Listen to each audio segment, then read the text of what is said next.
Quedan un par de días para que se cumpla un mes de aquellas fuertes lluvias que golpearon con fuerza la zona central y sur del país. Vamos a estar conversando de cómo va todo el trabajo que tiene que ver con la reconstrucción, con la ministra encargada de esa misión, encomendada por el presidente Gabriel Boric, la ministra de Bienes Nacionales, Javiera Toro. Ministra, bienvenida a MOL TV, ¿cómo está? Hola, buenas tardes. Muy bien, gracias. Ministra, bueno, yo sé que está con muchos temas a propósito de la reconstrucción y además del ministerio. Entiendo que viene saliendo de una reunión con empresarios, con gremios, todo esto a propósito del Fondo de Reconstrucción. Partamos por ahí. ¿Cómo le fue la reunión y qué se sacó en limpio? Sí, justamente venimos saliendo de una reunión que hicimos a la que convocamos a distintos gremios empresariales para presentar el Fondo de Reconstrucción. El Fondo de Reconstrucción es un mecanismo que existe a partir de el terremoto del 2010 y que se activa cuando hay una catástrofe y por lo tanto permite que los privados puedan canalizar aportes para la reconstrucción después de la catástrofe y que lo hagan a través de un mecanismo que depende del Ministerio de Hacienda y que de esa manera permite coordinar las ayudas y que los aportes privados lleguen a aquellos proyectos que el Fondo de Reconstrucción determina que son necesarios, que son prioritarios de financiar y también es una herramienta para tener una buena coordinación entre la acción del Estado, que por supuesto es la principal en una catástrofe como esta, y el aporte que pueden realizar los privados, que pueden apoyar en lugares donde al Estado les es más complejo intervenir por razones, por ejemplo, administrativas. Y en ese sentido, los privados muchas veces pueden hacer aportes que son relevantes y creemos que si bien hay muchos mecanismos para aportar, el mecanismo del Fondo de Reconstrucción es uno que permite articular bien el aporte privado con la acción pública. ¿Qué incentivos entonces tienen los privados para aportar en este fondo? Bueno, el Fondo de Reconstrucción contempla incentivos a las empresas que son incentivos tributarios y son de dos tipos. Depende de si el aporte se realiza al fondo en su conjunto o si el aporte es una obra en particular. Por lo tanto, en caso de que el aporte se realice al fondo en su conjunto, la mitad del aporte se puede contabilizar como gasto y la otra mitad entrega un crédito. Y en caso de que el aporte sea una obra propiamente tal, todo eso, el 50% se puede imputar a crédito. Y también es relevante señalar que una de las cosas que expusimos, que expuso también la secretaria ejecutiva del Fondo de Reconstrucción, es que también las personas naturales que son trabajadoras dependientes pueden hacer aportes acogiéndose a un beneficio tributario respecto O de sea, sus cualquier obligaciones persona, tributarias. el que sea que nos está escuchando, puede ser parte de este fondo de reconstrucción. Trabajadores dependientes, sí. Y, ministra, usted decía, este fondo ayuda para que privados se puedan hacer parte de todo el trabajo que implica esta catástrofe, porque el Estado no logra llegar bien a algunos lugares o tiene que hacer tareas que no le son tan fáciles. ¿Cuáles son esas tareas que se espera los privados puedan llegar, ya que el Estado no puede? Bueno, por ejemplo, hay algunos tipos de proyectos que el Estado puede hacer, pero tienen plazos más largos cuando se trata del Estado. Por ejemplo, en el caso de reconstrucciones de escuelas, que afortunadamente en esta catástrofe solo hay un establecimiento educacional que tiene pérdida total y el resto de los establecimientos ya han sido rehabilitados por el Ministerio de Educación. Y también en algunos temas, por ejemplo, en el caso de viviendas, en que los instrumentos del Ministerio de Vivienda no pueden atender la necesidad de recuperación de la vivienda. Por ejemplo, personas que ya han recibido un beneficio del Estado, pero que tienen una afectación a su vivienda y dado que ya han recibido un beneficio del Estado o son propietarios de otra vivienda, es más difícil incorporarlos en el proceso de reconstrucción formal por parte del Ministerio de Vivienda u otro tipo de proyectos que ya se han levantado respecto del Fondo de Reconstrucción de las inundaciones, pues es un comité de ministros el que va definiendo cuáles proyectos ingresan a la cartera financiable por el Fondo de Reconstrucción y ya se han ido incorporando y probablemente esa cartera se va a ir complementando. Por ejemplo, existen eh, uno de los proyectos que es posible financiar tiene que ver con el equipamiento del Hospital de Licantén. Si bien es el Estado el que va a hacer la reconstrucción del Hospital de Licantén, su equipamiento puede ser financiado con aportes a través del Fondo de Reconstrucción. También la reposición de vehículos como ambulancias son parte de los proyectos que están o sea, definidos en esta cartera que puede aportarse a través del Fondo de Reconstrucción. ¿Tienen alguna meta de cuánto debería llegar este fondo de reconstrucción o con cuánto dinero podría funcionar para poder cumplir con todas esas tareas que nos mencionan? Bueno, eso depende de la capacidad que vayamos teniendo. Esperamos poder recaudar la mayor cantidad de fondos. El daño y el costo que significa esta catástrofe son costos altos y en ese sentido el llamado a los privados y a la sociedad civil es a colaborar. Nosotros somos un país de catástrofes que nuestra institucionalidad también se ha ido adaptando a los efectos de las catástrofes, pero también nos hemos caracterizado por importante solidaridad del mundo privado, de la sociedad civil, y esperamos que eso también se demuestre en esta emergencia. Claro, pero me imagino que si llegara a una cifra, para ustedes debe ser bueno o malo dependiendo de la necesidad que existe. ¿Cuál sería una buena meta para cumplir en este fondo? Bueno, en el caso las inundaciones, como esta es una cartera en construcción, no está definido completamente cuál es este monto. En el caso de los incendios, ya hay una cartera completamente definida, ya se han recibido aportes importantes y es importante señalar que este fondo de reconstrucción en cada catástrofe tiene un plazo de 2 años que está activo y por lo tanto durante esos 2 años se pueden hacer aportes. El dato específico que me pide estoy buscando dónde lo tengo. Claro, eso para poder entender bien cuál es la necesidad que existe hoy en día a propósito del Fondo de Reconstrucción y de la cantidad de recursos que allí se requieren para hacer todas estas tareas, tareas donde usted misma nos decía, el Estado a veces le cuesta o no logra llegar a esos montos o a esos espacios quizás. Bueno, por ejemplo, en el caso de los incendios, que no es el caso del que yo estoy a cargo, pero que sí puede servir de antecedente al desafío que tenemos hoy día, el monto total de la cartera de proyectos que se levantó es de 570, aproximadamente 578 millones de dólares. Y ahí se están financiando algunos de esos proyectos. Esto es el monto total de la cartera. Y como decía, el caso de la cartera de la emergencia por este sistema frontal está en construcción y por lo tanto se va a ir complementando en las próximas semanas. Ya, y por lo que a usted le ha tocado ver, ministra, la necesidad económica sería más que los 578 millones de dólares que se han utilizado para lo de los incendios.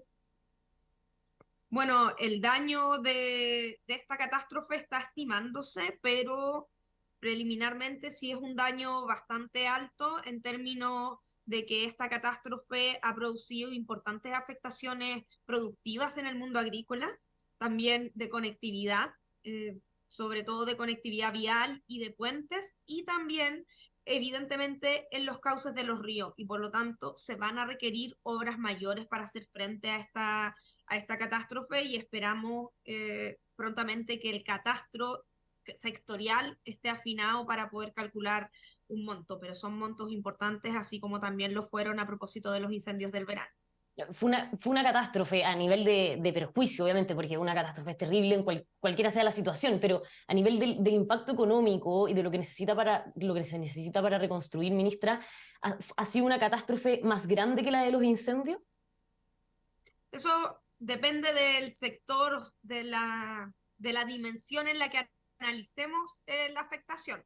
En términos Ya. agrícolas, sí tenemos una afectación muy importante, no solo por las hectáreas que están inundadas, sino también por las hectáreas que hoy día no están teniendo acceso a riego debido al daño en los canales de regadío, que pueden llegar incluso a 300 hectáreas y por lo tanto ello sería muy complicado en términos de la producción agrícola y hay una tarea que es muy urgente que tiene que ver con la recuperación de los canales de regadío de aquí a agosto, septiembre. En términos de la infraestructura MOP, también hay, ya está proyectado un monto importante de reconstrucción, donde la ministra López ya ha anunciado que esto va a costar al menos 300.000 millones de pesos. Y por lo tanto, estos sí son montos en algunos aspectos superiores a la catástrofe de los incendios. Y desde el punto de vista de las viviendas, ¿ya tenemos una cifra de cuántos son la totalidad de las que se vieron afectadas y cuántas deberían entonces reconstruirse? Preliminarmente hay una cifra que la entregan los últimos informes de Senapred, que son de alrededor de 9.000, 10.000 viviendas que hoy día están con afectación catastrada, además de algunas otras que están en evaluación. Sin embargo, los niveles de afectación son lo que se está determinando y precisando justamente en este momento, Ya, porque o sea, se distingue esas obviamente 9.000, entre, esas 9.000, 10.000 no son pérdida total todas. no, no, en ningún caso son todas pérdida total. Esto es distinto que los incendios. El daño puede ser muy significativo, pero, pero no necesariamente destruye toda la vivienda. Y por lo tanto se está afinando ese catastro entre daño menor, daño mayor y completamente destruidas. Y eso también va a ir determinando cuál es el tipo de ayudas que se requiere, ya sea una vivienda definitiva, ya sea un bono del banco de materiales, que a los daños leves ya se les está entregando un bono de banco de materiales de hasta 50 UF, o pueden ser también aportes para la reconstrucción, un banco de materiales de mayor magnitud en casos de afectación media y afectación mayor, que eso ya entraría a ser parte de la reconstrucción propiamente tal y no de la etapa de rehabilitación donde estamos hoy día. El tema de las casas de emergencia ya está puesto en marcha, ya se han empezado a entregar. Se lo pregunto porque vamos a cumplir un mes y hemos podido ver en distintas entrevistas, incluso en reportajes en televisión, varias familias que hasta el día de hoy tienen barro hasta la mitad de las paredes. Obviamente eso se hace imposible en el día a día para poder vivir, básicamente. Y entonces uno se pregunta qué se está haciendo en esos casos, en los casos donde esas familias perdieron prácticamente todo y en el día a día no han tenido una alternativa.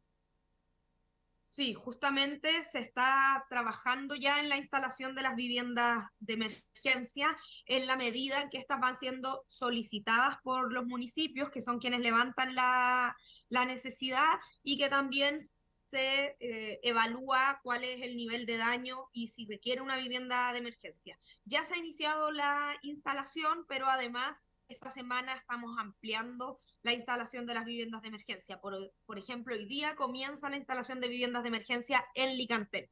Tenemos algunas comunas a las que todavía no se ha llegado, pero en los próximos días debe empezar la instalación de las viviendas de emergencia según las comunas donde estas han sido solicitadas. ¿Cuántas han entregado hasta ahora?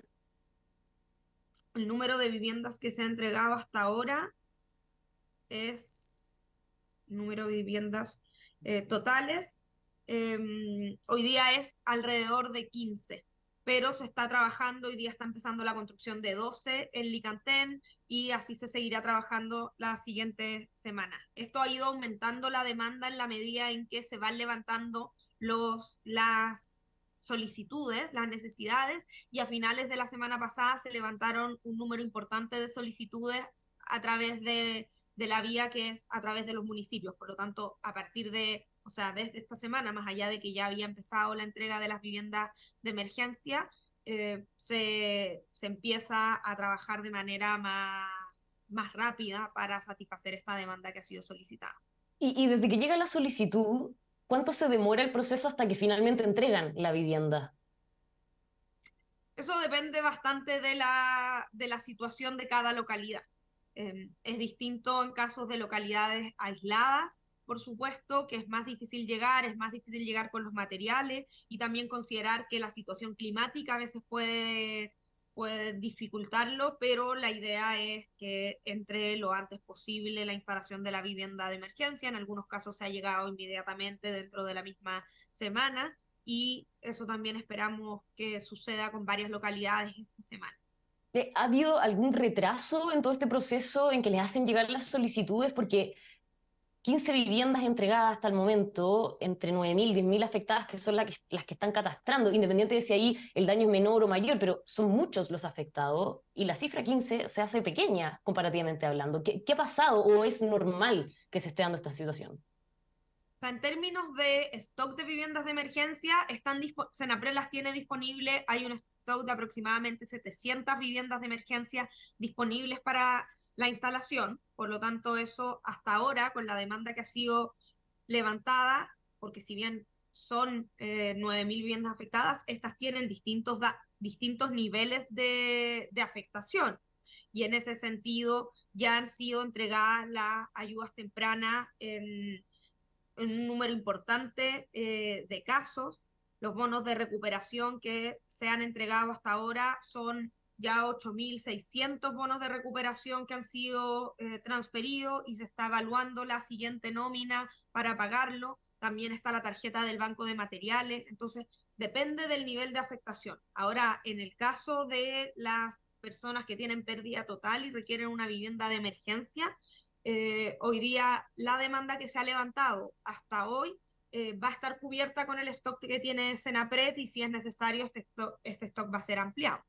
Ya, es imposible tener una noción, alguna idea de cuántas son estas viviendas pérdida total dentro del catastro de 9.000, 10.000.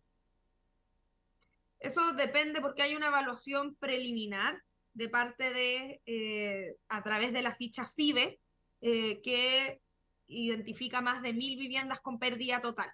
Pero Ya. una vez que se solicita la vivienda, se debe hacer la visita en terreno para comprobar el estado de esa vivienda en particular. Entonces, de eso depende cuántas se solicitarán. Pero hasta el Mi- momento han sido solicitadas alrededor de 200. Por lo tanto, no han sido solicitadas la totalidad de las que podrían eventualmente entrar a esta necesidad. de esas 700 que decía antes. Las 700 es el stock que tiene hoy día eh, Senapred disponible. Por lo tanto, va a permitir abarcar ya las 200 que han sido solicitadas. Claro, ¿y Pero también cuándo es esperan poder entregar esperable. esas 200 entonces? Eso se está empezando ya, o sea, ya se empezó la instalación y esta semana se va a agilizar la instalación de esas viviendas. El tiempo total que van a demorar depende muchísimo de los lugares y Senapred estos días está asistiendo a cada una de las localidades para evaluarla, pero se están priorizando, por supuesto, las localidades más afectadas y los próximos días es absolutamente esperable que aumente la demanda a través de las solicitudes que levantan los municipios. Ministra, para terminar, y ya habiendo visto en persona lo que sucedió, los efectos, y bueno, las solicitudes que me imagino van a seguir llegando a propósito de la pérdida de viviendas, ¿cuánto estima usted que va a demorar el trabajo de reconstrucción completo? O sea, que volvamos, que quizás no a estar como estábamos antes del sistema frontal, porque aquí cambiaron cursos de río, cambió el territorio, pero ¿cuándo las personas van a poder vivir normalmente como lo hacían antes de estas lluvias?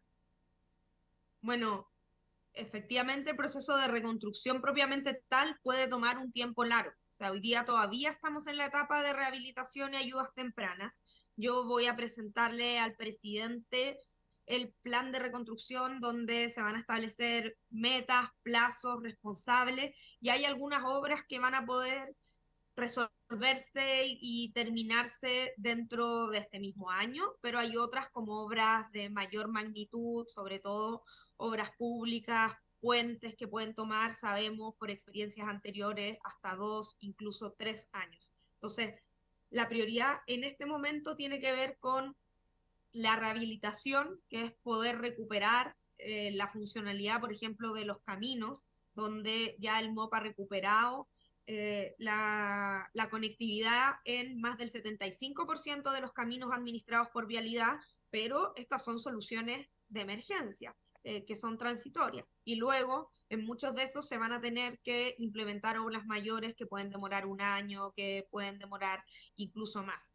Con bueno, el establecimiento educacional, que es un jardín infantil que tiene pérdida total, en este momento está funcionando en una solución provisoria, luego, que es otro inmueble, luego se va a instalar un jardín modular provisorio y luego se va a construir el jardín definitivo. Lo mismo con el hospital de Licantén, donde ya está funcionando un hospital de campaña, luego ya empezó la construcción del hospital modular, pero el proyecto de un hospital definitivo puede tomar varios años, lo sabemos.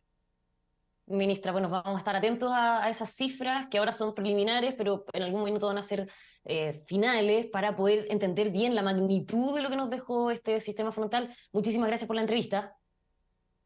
Muchas gracias a usted. Que esté bien, ministra. Y a todos ustedes, los dejamos invitados, Buenas como tardes. siempre, a que sigan con nosotros aquí en emol.com.